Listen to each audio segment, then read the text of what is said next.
क्यों नहीं, पत्थर की दीवार हूँ, पर हूँ तो इसी देश की मिट्टी से बनी, इसी भारत भूमि से उपजी। यही तो मेरी मातृभूमि है। और आज जब पूरा भारत एक सुनहरे कल और अमृतकाल की तरफ बढ़ रहा है, तो मैं कैसे पीछे छूट सकती हूँ? आप सोच रहे होंगे एक दीवार बोल कैसे सकती है? दीवारों के तो कान होते हैं बस। पर सच ये है कि आज मेरे देश के हर उस शख्स को आवाज मिली है जो अब तक सिर्फ सुनने को मजबूर है, मेरी जैसी गूंगी दीवार को।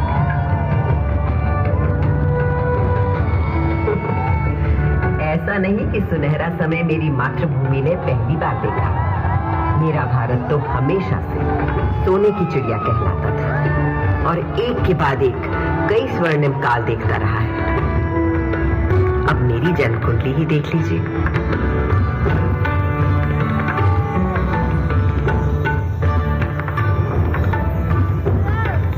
जिस सुनहरे समय में मेरा जन्म हुआ था, उस वक्त मेरे आसपास छेनी, हथौड़ी, संग तराशू, पत्थर कटों की ठक ठक ताल थी और संत कवियों के शहद से सुर उस रसधार को बहाने वाले पूरे भारत भर से अनेकों कवि थे। इन भक्त कवियों में कोई हिंदू था, कोई मुसलमान, कोई सूफी, कोई शाक्त, कोई शैव, कोई वैष्णव। सबके आराध्य अलग अलग थे, भाषा अलग, और सबकी भक्ति में एक ही परमात्मा, एक ही ब्रह्म, एक ही ओंकार के दर्शन सारे देश को हो रहे थे।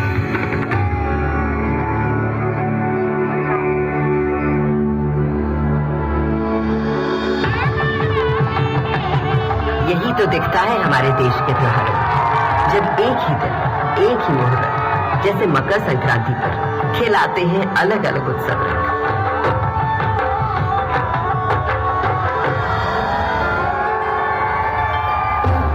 इस लाल किले को बनवाया था मुगल शहंशाह शाहजहां ने। बलुए पत्थरों से मुझे गढ़ा गया था और इस मजबूती से कि 400 साल बाद आज भी मुझे हिलाना नामुमकिन है।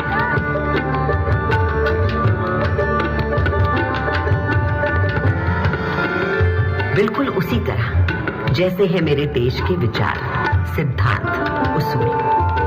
असल में भारत सिर्फ एक देश नहीं है, भारत नाम है एक सोच का। मुझे बनाने वाले मुगल तो हिंदुस्तान में मेहमान बनकर आए थे, पर फिर यहीं के होकर रह गए। भारत ने तो हमेशा हर विश्वास, हर विचार के लोगों को अपना समझकर अपनाया है और कहा है अतिथि देवो भव।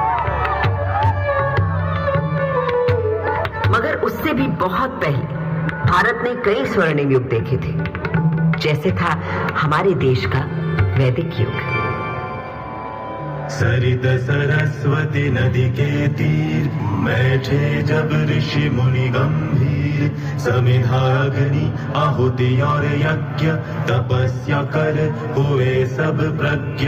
रचने लगे वो वेद पुराण, ऋग अथर्व यजुर और साम। शोध किए सब जीवन तत्व, खोज निकला प्रकृति का सत्व।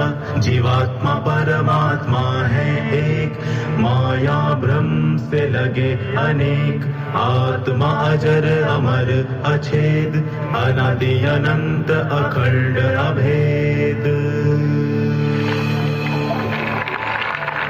वेदों को रचने वाले इन ऋषियों ने दुनिया को जीवात्मा, आत्मा, परमात्मा के जिस एक एक की बात हमें सिखाई थी, उसी को श्री कृष्ण ने धर्म क्षेत्र कुरुक्षेत्र की युद्ध भूमि में अर्जुन को सुनाया था।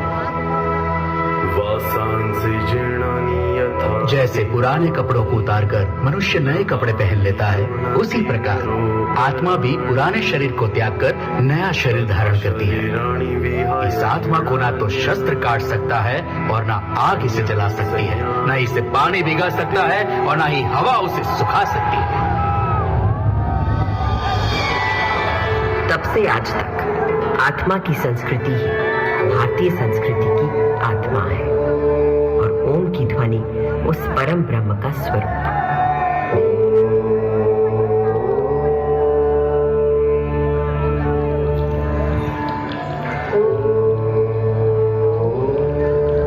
सरस्वती भले ही आंखों से ओझल हो गई हो, पर नासा के सर्वेक्षण बताते हैं कि सरस्वती अभी तक जीवित है और अब धरती के भीतर भीतर बहती है।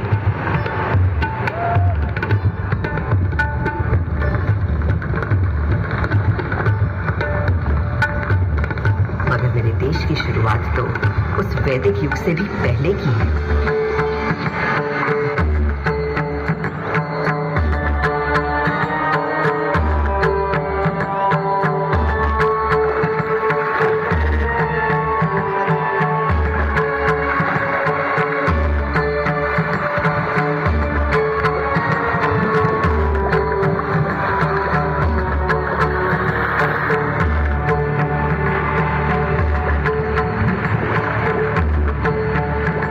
सिंधु के किनारे एक ऐसी सभ्यता उभरी, निखरी, संवरी जो संसार ने कभी भी कहीं भी नहीं देखी थी। उस वक्त के हमारे शहर थे smart intelligent cities. This was a wonder called India. 5000 साल पहले जो बुनियाद सिंधु सरस्वती सभ्यता के समय डाली गई थी, वो आज भी हमारे भारत का आधार है। संस्कृति का ऐसा अखंड अटूट सिलसिला आपको संसार में कहीं भी नहीं मिलता। हमारा देश नए को अपनाते हुए भी कभी पुराने को नहीं भुलाता। इसीलिए तो कल का भारत आज भी जीवित है और कल भी रहेगा।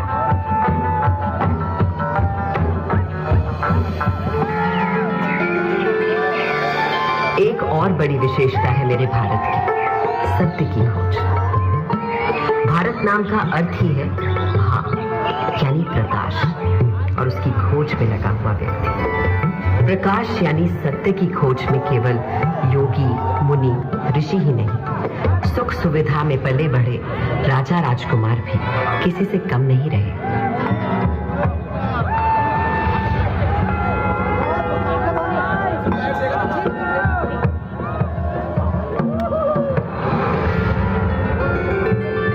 भारत के दार्शनिक मनीषियों, गुरुओं ने जो आध्यात्मिक मार्ग दिखाया था, उसी को ठोस रूप दिया भारत भर में फैले तमाम राज्यों, साम्राज्यों ने।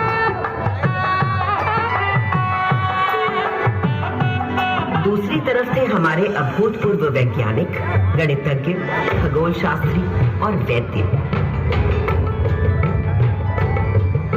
हजारों बरस पहले पृथ्वी की परिधि की सही नाप, मंगल और चंद्र तक का फासला और धरती से सूर्य की बराबर दूरी, सब बिना किसी दूरबीन या उपग्रह का सहारा लिए, केवल अपनी गणित, बीजगणित, ज्यामिति और खगोल ज्ञान से। ये उन्हीं पुरातन खगोल शास्त्रियों से मिले संस्कार हैं कि आज भारत अंतरिक्ष अन्वेषण में एक अग्रणी देश है। सहस्त्राब्दियों पहले कणादि आदि गुरु थे, अणु को पहचानने वाले। फिर क्या आश्चर्य कि नई दुनिया में अणु शक्ति को साधने वाले देशों में हम हमेशा आगे रहे। योग में तन से मन और मन से आध्यात्म के योग के सूत्र ढूंढ निकाल रहे थे पतंजलि जैसे ऋषि। और आज 21 जून पूरा विश्व योग दिवस मनाता है। वहीं विद्वान वैद्य मानव शरीर के छुपे हुए राज और हर बीमारी का इलाज खोज रहे थे। सर्जरी की भी शुरुआत इन वैद्यों ने कर डाली थी और कटे अंगों को जोड़ने के लिए प्लास्टिक सर्जरी की भी।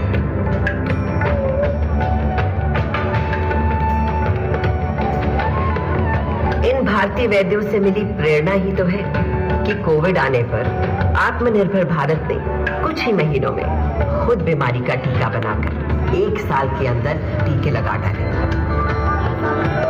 ये दवा हमने दुनिया के और देशों को भी दी, क्योंकि मेरे देश का हमेशा से मानना रहा है वसुधैव कुटुंबकम, सारा संसार हमारा परिवार, वन वर्ल्ड वन फैमिली।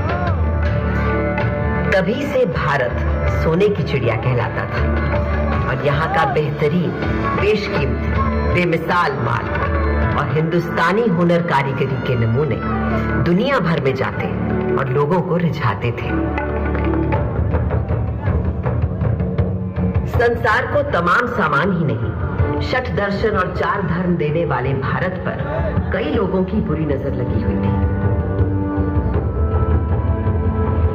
मगर जब भी विदेशी हमलावरों या किसी आतताई ने मेरी मातृभूमि के मूल्यों, धर्म और संस्कृति पर हमला किया, तो मां की लाज बचाने को मुंह तोड़ जवाब दिया भारत के जाबाजों ने। किसके किसके नाम लो, जैसे जरा याद कीजिए मेरी दिल्ली के पृथ्वीराज चौहान का पराक्रम। राजा पृथ्वीराज चौहान वीरों में था वीर महान, अजय मेरु से दिल्ली तक फहराता था उसका निशान। 8 बार था किया पराजित जब गजनी से आया गौरी, पर था दुर्भाग्य 9वें युद्ध में टूट गई वो पक्की डोरी। हमारे राजा पृथ्वीराज चौहान को मारने से पहले क्या आप इनका शब्द भेदी बाण का कौशल नहीं देखना चाहेंगे? जब यह बंद आंखों से केवल आवाज सुनकर ही शिकार पर निशाना लगा लेते हैं। ये अंधा क्या निशाना लगाएगा? लगाएंगे महाराज पृथ्वीराज निशाना, बस आप आज्ञा तो दीजिए और दीजिए इनके हाथ में एक धनुष बाण। चलो ये तमाशा भी देख लेते हैं इस काफिर के मरने से बेहतर। दे दो इस अंधे को तीर कमान।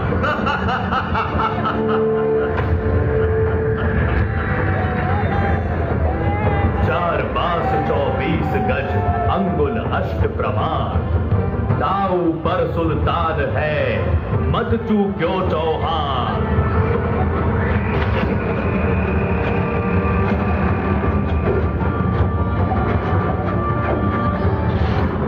यूं मरकर भी उस राजपूत ने बचा लिया भारत का मान। धिक्कार है उन्हें मरा समझो, कायर जो जिए पिए अपमान।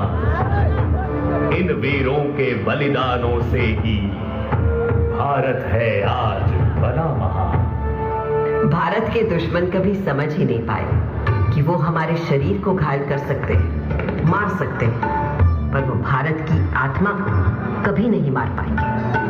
तभी तो आज जब इजिप्ट, ग्रीस, रोम, लैटिन अमेरिका की इंका, माया, फारस की अवस्था और चीन की पुरानी संस्कृतियां सब नष्ट हो चुकी है, तो केवल भारत की पुरातन संस्कृति, संस्कार, सभ्यता, धर्म, विचार, आध्यात्मिकता अभी भी जिंदा है, जावेद और जागृत है। आज भी घर की पहली रोटी गाय को दी जाती है।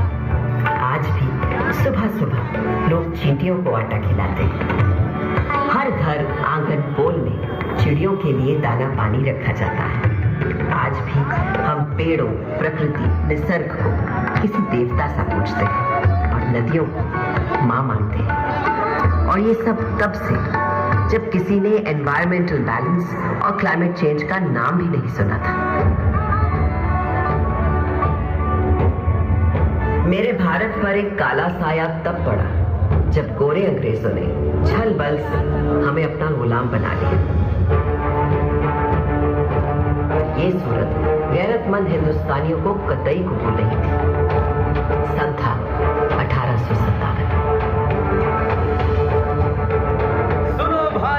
सुनो भाइयों कथा सुनो 57 की, कान खोल कर सुनो कथा है क्रांति के पहले सावन की।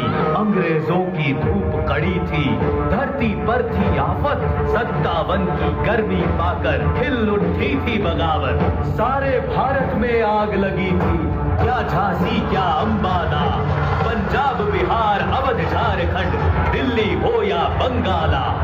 वो क्रांति भले ही गुजर दी गई, पर उसी दिन से शुरू हो गया था एक नया स्वतंत्रता संग्राम।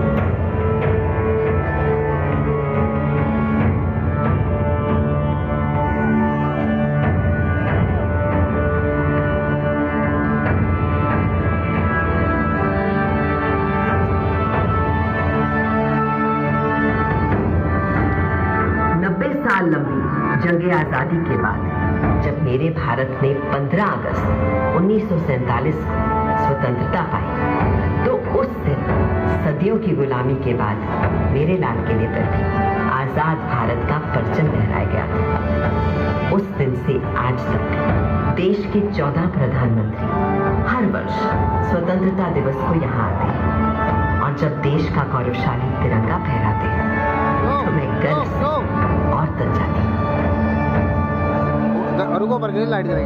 नव भारत ने था गढ़ डाला संवेशी एक खरा संविधान, सब जनगण को अधिकार दिए थी अपने देश की सोच महान। जब भूख लगी तो हरित क्रांति कर भंडारे भर गए किसान, शक्ति ऊर्जा के पूरण को अणतोड़ गए अपने विद्वान।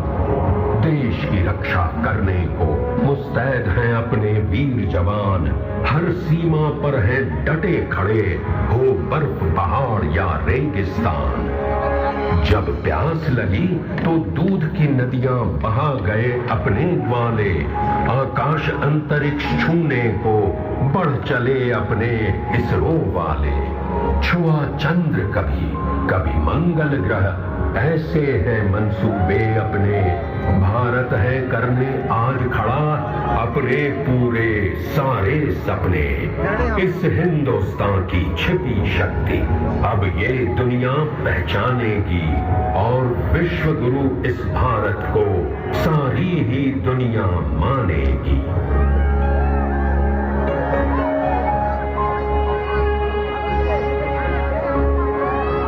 400 सालों में मैंने बहुत कुछ बदलते देखा है, पर जिस तेजी से अपने देश में बदलाव आज मैं देख रही हूँ वो अद्भुत है, अद्वितीय है। और मुझे विश्वास है भारत एक ऐसा उन्नत, विकसित, उज्ज्वलित भारत होगा जिसे शायद मैं भी पहचान नहीं पाऊंगी।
से प्राण मिले फिर तेरी हवा में सांसें, फिर से आकर इस धरती पे हम शरणम के बोल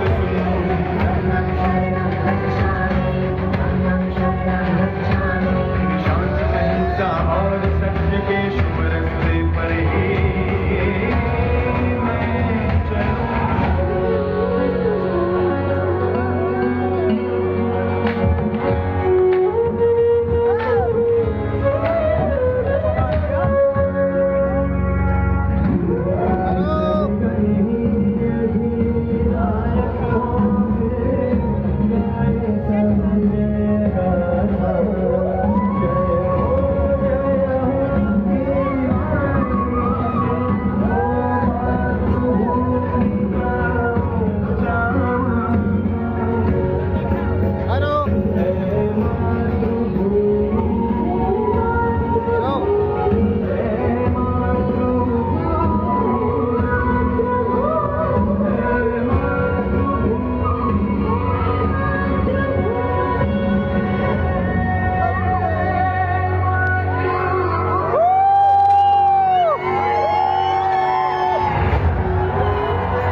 स्वतंत्रता के 75 साल बाद और आजादी के अमृत महोत्सव के साथ ये तय है कि आने वाला समय भारत का है और 21वीं सदी भारत की सदी होगी।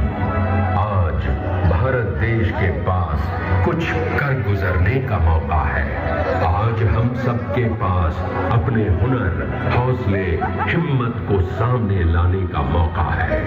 आज सिर्फ अपने देश की ही नहीं, पूरी मानवता की सेवा करने का हम सब भारतवासियों के पास मौका है।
1993